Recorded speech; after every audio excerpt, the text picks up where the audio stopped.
Hello friends, मेरा नाम है विवेक और आप देख रहे हैं मेरा YouTube channel proof and beyond.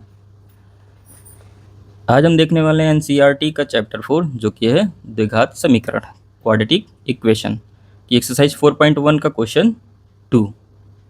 पिछली वीडियो में इसका हमने पहला क्वेश्चन देख लिया था।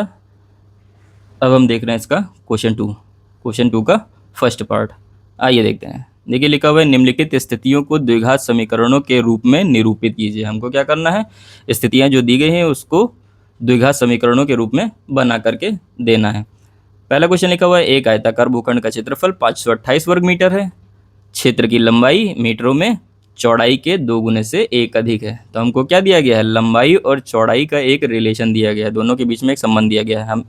हमें भूखंड की लंबाई और चौड़ाई ज्ञात करनी है। हमको क्या करना है, लंबाई और चौड़ाई ज्ञात करनी है। इसके लिए हमको क्या करना होगा, एक द्विघात समीकरण बना करके देनी होगी।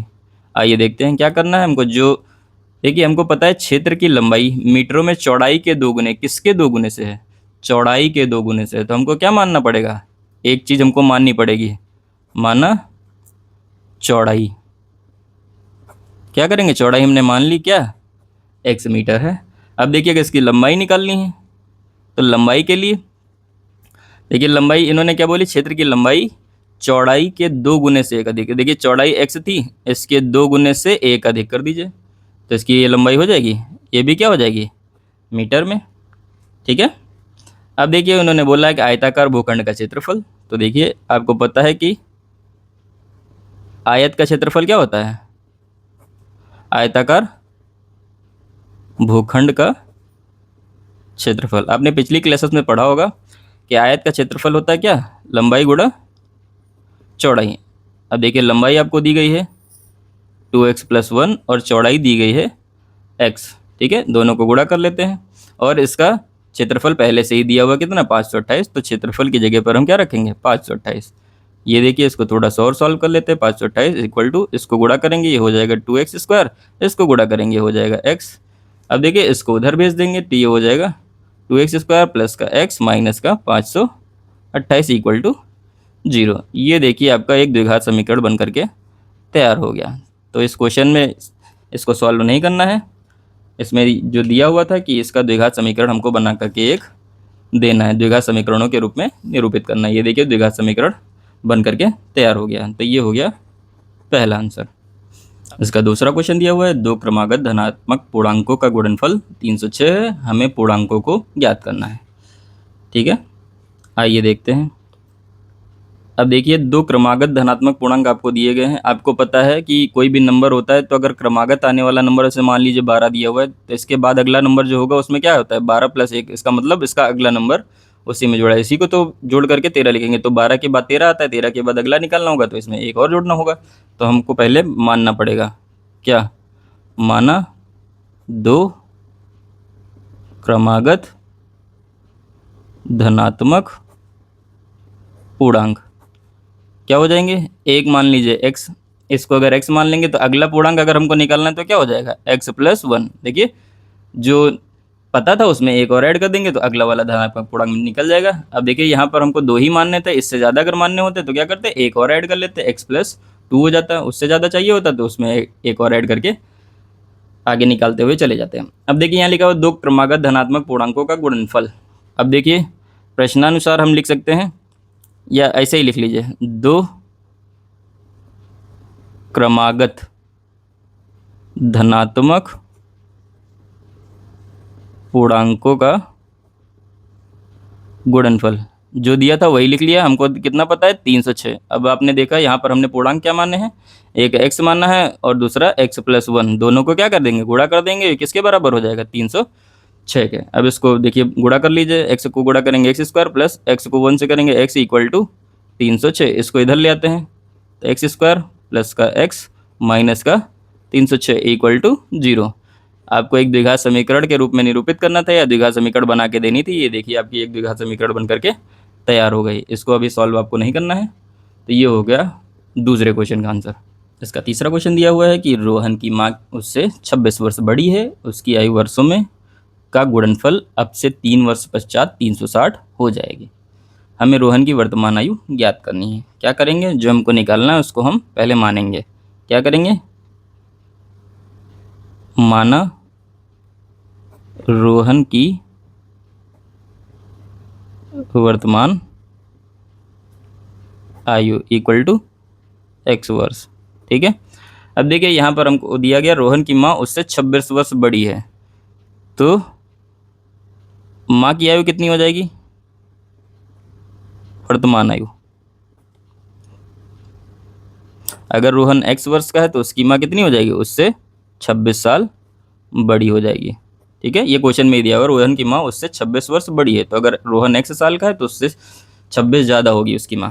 ठीक है, अब देखिए लिखा हुआ है कि उनकी आयु वर्षों में का गुणनफल अब से 3 वर्ष पश्चात, तो क्या करेंगे, 3 वर्ष पश्चात दोनों की आयु हमको निकालना पड़ेगा 3 वर्ष पश्चात। रोहन की आयु क्या हो जाएगी, ये देखिए एक्स अभी है, 3 वर्ष के बाद 3 साल और बड़ा हो जाएगा। ठीक है, अब देखिए उसकी माँ की आयु क्या हो जाएगी, देखिए माँ कितनी थी, एक्स प्लस 26 थी, 3 साल बाद 3 और ज़्यादा बड़ी हो जाएगी। ठीक है, 3 वर्ष ज़्यादा और हो जाएगी उसकी आयु। अब देखिए इसको हम सही कर देंगे, एक्स प्लस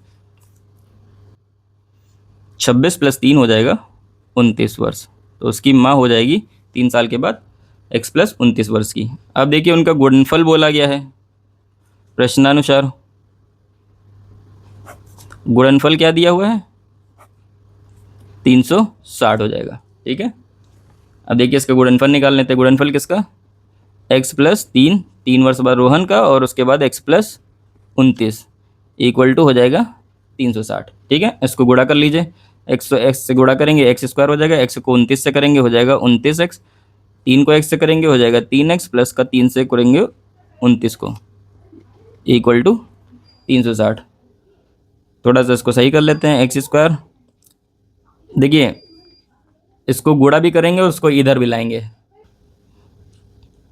देखिए गुणा करते हैं, 29 को 3 से जोड़ देंगे, 29 3 हो जाएगा 32x। ठीक है, अब ये देखिए इसको 29 को 3 से करेंगे हो जाएगा 29 3 3 और 27 87 हो जाएगा इक्वल टू 360। क्या करेंगे, इसको इधर ले आएंगे, एक्स स्क्वायर प्लस का 32x प्लस का 87 माइनस का 360 इक्वल टू 0। ठीक है, अब देखिए एक्स स्क्वायर प्लस का 32x, 360 से 87 अगर माइनस कर देंगे तो माइनस क्या बचेगा, 10 से 7 3 और ये हो जाएगा 7 और यहाँ से ये हो जाएगा 2, 273 इक्वल टू 0। ये देखिए आपका द्विघात समीकरण बन करके तैयार हो गया। इस क्वेश्चन में आपको सॉल्व नहीं करना है, सिर्फ द्विघात समीकरण के रूप में निरूपित करके देना है।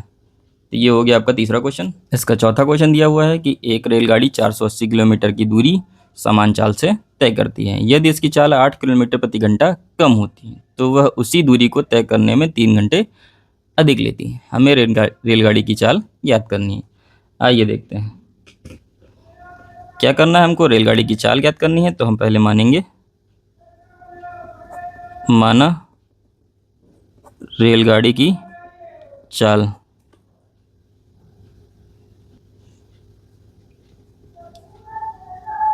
x किलोमीटर प्रति घंटा। हमने क्या किया, रेलगाड़ी की चाल मान ली x किलोमीटर प्रति घंटा है। ठीक है, अब देखिए आपको पता है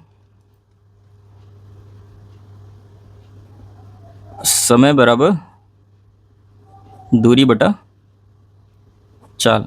आपको दूरी पता होनी चाहिए, चाल पता होनी चाहिए, तो आप निकाल सकते हैं कि कितना समय लगेगा उसको वहाँ तक पहुँचने में, अपने गंतव्य तक या अपनी एक निश्चित दूरी तय करने में। ठीक है, तो आपको यहाँ पर दिया गया रेलगाड़ी कितने 480 किलोमीटर की दूरी, इसका मतलब आपको दूरी पहले से ही पता है।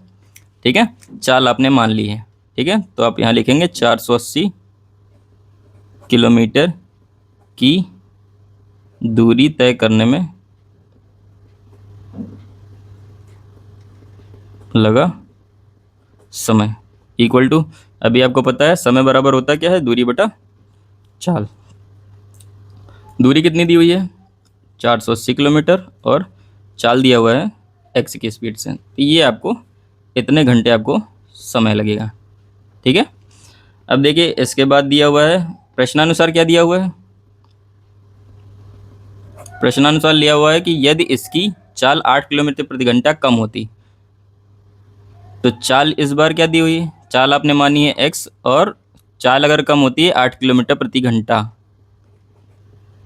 ठीक है, तो इस बार जो नई चाल है वो क्या हो जाती है, नई चाल x माइनस 8 किलोमीटर प्रति घंटा। अब जाहिर सी बात है कि अगर चाल आपकी स्लो हो गई या कम हो गई तो आपको समय ज़्यादा लगेगा।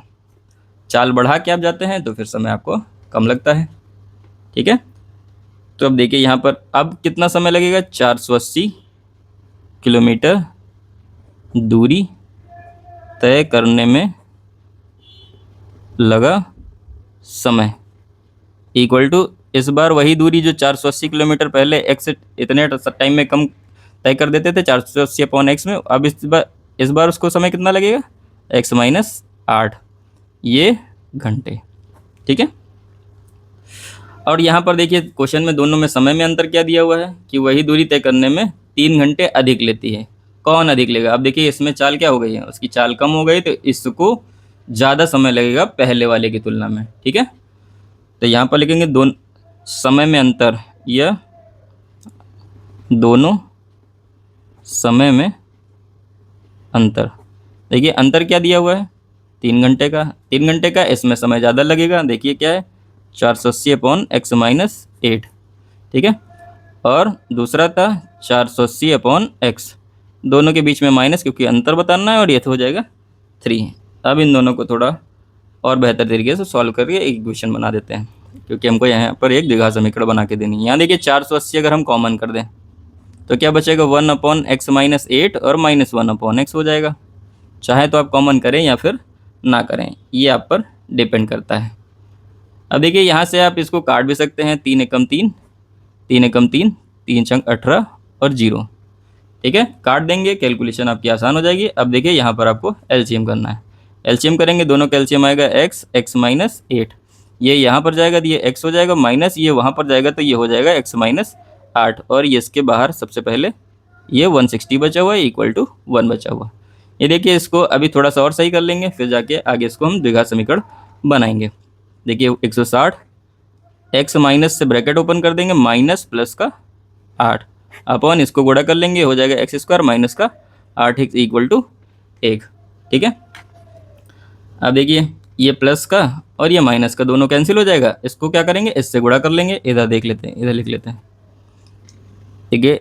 160 को गुणा करेंगे 8 से, और ये देखिए ये नीचे हो जाएगा एक्स स्क्वायर माइनस का 8x इक्वल टू 1, इसको ये डिवाइड में, इधर जाएगा मल्टीप्लाई में, गुणा कर लेते हैं। देखिए 160 को 8 से करेंगे, हो जाएगा 128, 1280 equal to x square minus का 8x, इसको उधर भेज देंगे, हो जाएगा एक्स स्क्वायर माइनस 8x, इसको उधर ले जाएंगे, माइनस का हो जाएगा 1280 इक्वल टू 0। इस तरह से आपको ये एक द्विघात समीकरण मिल जाएगी। ये हो गया इसका आंसर, सिर्फ द्विघात समीकरण ही बनाकर हमको इसमें देनी थी, तो ये इसका आंसर हो गया। उम्मीद करते हैं कि एक्सरसाइज आपको समझ में आई होगी। इससे रिलेटेड अगर कोई आपका डाउट है तो हमारे कमेंट सेक्शन में जाकर आप उसको पूछ सकते हैं। धन्यवाद।